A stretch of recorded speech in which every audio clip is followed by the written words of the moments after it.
Many negotiations follow a script of positional bargaining. A position often starts with "I think" or "I want." For example, a client might say, "I think this project should be completed within 12 months. Your position might be, "For a project like this, we need at least a year and a half." How do you reach an agreement when positions are so far apart? Positions seem immovable. You stake your ground and it becomes challenging to budge. If the other party does the same, you won't really get any closer to a resolution. To reach an agreement, you must do something different. You must shift the conversation from a debate about positions to a dialogue about interests. Well, how do you do that? You do it by asking questions with an open and curious attitude, both to the other party and to yourself. And you start listening by making the choice, "I want to fully understand the other person." And then you open your ears and your heart and you listen with all your attention on the other person. Ask questions to uncover as many interests of the other person as possible.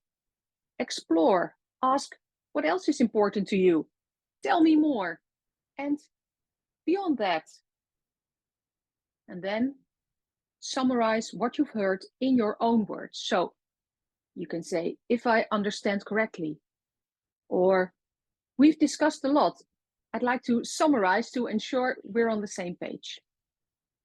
And by doing this, you show that you've genuinely heard what the other person said.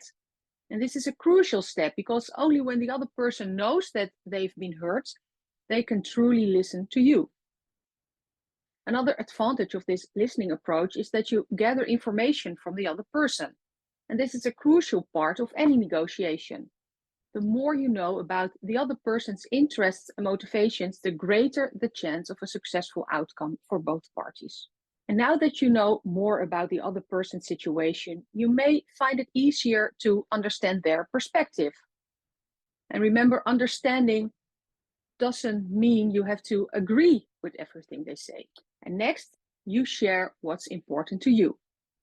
This may contradict with what you've learned about negotiation. You might have been taught not to reveal your hand.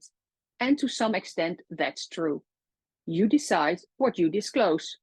You don't have to be naive about that. But if you're not open about what's important to you, how can the other person give you what you want? And when you talk about your interests, you will also discover a shared interest. In this example, it could be that both of you want the project to succeed. It can be as simple as that. There's always a common ground.